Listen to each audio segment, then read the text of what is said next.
Hello, my name is Dr. Oritz Vielli, and I am the Acting Health Officer for Contra Costa County. Contra Costa Health Services today is issuing a mandatory order prohibiting all public and private gatherings of more than 100 people. State law gives the health officer broad legal authority to take actions to protect the health of the community. This legal order applies across the county and is effective at midnight tonight. Through the end of March, we will reevaluate the order at that time. This order does not apply to normal operations at airports or spaces where people may be in transit. It does not apply to office environments or medical offices, hospitals, or clinics. It does not apply to classrooms or congregate living situations, including dormitories and homeless encampments. And this order is available for viewing at cchealth.org. We recognize that this order is a departure from the way most of us live our lives and will have impacts on the community. The health department would not ask you to make these changes if they were not very important. This order is not intended to be punitive. The health officer's goal is to firmly establish the critical need to reduce the spread of COVID-19 by increasing social distancing. At this point, we know that novel coronavirus is in Contra Costa County, and we need to take steps to keep our community healthy and safe. We expect the number of cases to grow now that testing is more available through commercial labs in the area. Respiratory viruses like the novel coronavirus need people close together to keep spreading. So today our recommendations are about social distancing, which is a public health strategy that limits the closeness and interactions of people so the disease spreads less. We are working to flatten the curve, meaning our goal is to slow the spread of the virus so that healthcare systems don't become overwhelmed by too many people getting sick all at once. The availability of testing is increasing, but we are still recommending only testing people with symptoms. Priority is given to patients who are hospitalized with serious illness, to healthcare workers and first responders, and those who are most likely to spread COVID-19 to others. People most at risk of serious illness include adults over 50 and people of any age with chronic medical conditions such as heart disease, diabetes, cancer, chronic lung disease, or hypertension. The best way to protect yourself is to practice good personal hygiene.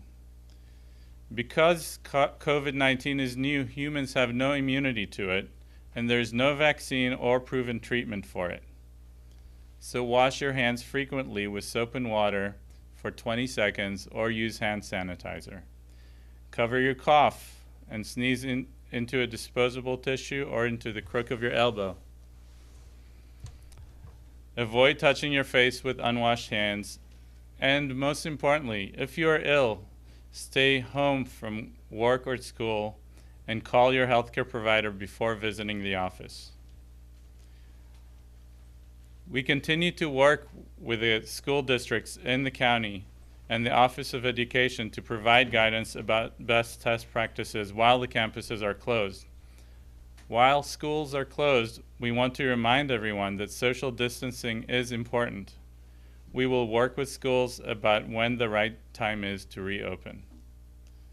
Frequent updates from Contra Costa Health Services are posted at cchealth.org and on our Twitter account.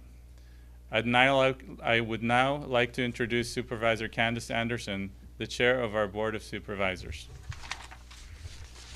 Thank you so much, Doctor. It's a pleasure to be here with you.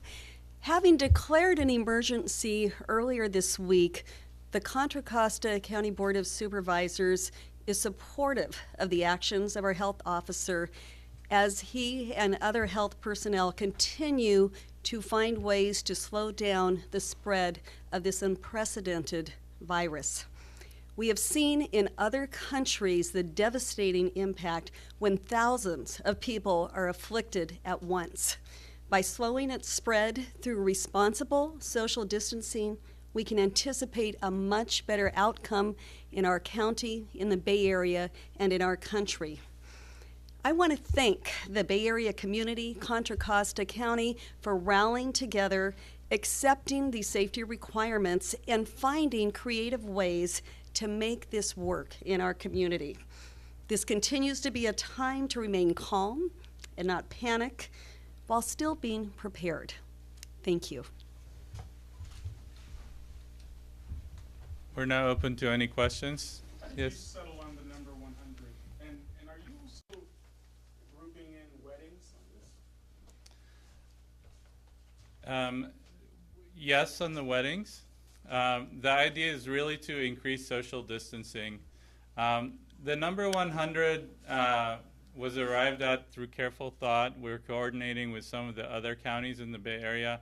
And really, we got to it by looking at our situation on the ground. We're having, I believe, the second most cases in the Bay Area right now after Santa Clara County, and the number keeps increasing. And really, the goal is to have people be in spaces where they can stay at least 6 feet apart. So the tightness of the quarters really is what makes the difference. We are seeing people pack themselves into Costco's and other supermarkets. Is this part of the advisory, or are you requesting that certain stores limit the amount of people are in at one time? We're not requesting that stores limit the number of people in it at one time, but we are suggesting to people not to be in crowded spaces. That is what puts people at risk, and particularly the most vulnerable, the elderly and those with chronic medical conditions. So, you know, go shopping. If you're in one of those categories and you have to shop, see if you can use an online service or go shopping at a time when the store is likely to be less crowded. So following up on the first question, one example, so I know of a Rotary Club that has about 75 members, and a lot of those members, you know, are over the age of 60. Rotary service clubs tend to kind of run that way. And so wouldn't the message, is 100 really the right number? And now the other flip side of that is my son had booked a party in his apartment in San Francisco for about 60 or 70 kids, right? Mm-hmm. And decided to cancel it, mm-hmm. right? So is there a distinction there? I mean, should we be saying to people like at a Rotary Club, look, we don't think this is a good idea, even though it's under 100? Yeah, so I think we have put out previously a recommendation, a strong recommendation, of no gatherings greater than 50. This health officer order applies to gatherings less, over 100, this legally binding order. But our recommendation is really not to gather as much as possible. So I think your son was right to cancel his party. I would also advise the Rotary Club. They are an organization that serves many people who are elderly and are at increased risk. So I would recommend to them to cancel as well. So what happens if organizations defy this order and hold something? Are they going to be fined? Are they going to be shut down by law enforcement? Paraphrase the question. The question was, what happens to organizations that defy this order? This order is legally enforceable by the law enforcement community. But we're not asking the sheriff and police departments to drive around and look for parties and gatherings. What we're really asking is for the community to understand that this is a really key time for social distancing, that this will help protect the community. It will help flatten the curve so that our healthcare infrastructure is not overwhelmed and that people can get the care they need if they do become sick. So there was a parade in Brentwood from 11 to 2. Did it happen? Because they met under the deadline? I'm not sure about any particular, the question was, did the parade in Brentwood earlier today happen? I'm not sure about any particular event, but the order does become effective at midnight tonight.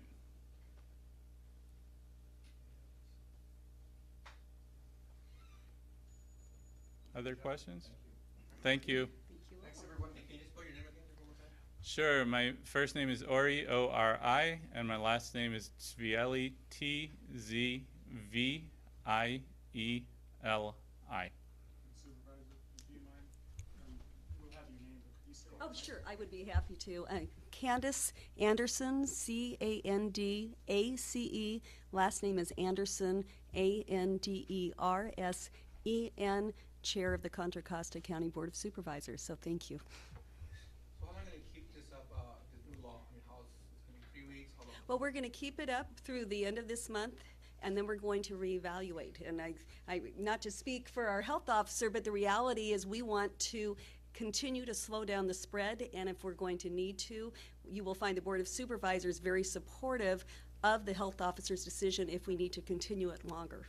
You mentioned schools are gonna be closed, correct? Some schools are. It's up to each school district. They get to make that decision, and they will be then in conference with us, with our health department, when it's time to reopen the schools. And if you ask the governor, because the school's gonna be closed, all those classes, is the school year gonna be extended? And that's a good question. I think right now, many school districts are trying to continue education through long-distance learning, whether it's through computers or packets of information. I think the hope is that we will have our students continuing, but that will be a decision by each school district, and ultimately, you're right, the governor, as to whether or not they are meeting the number of days they need to meet to meet state guidelines.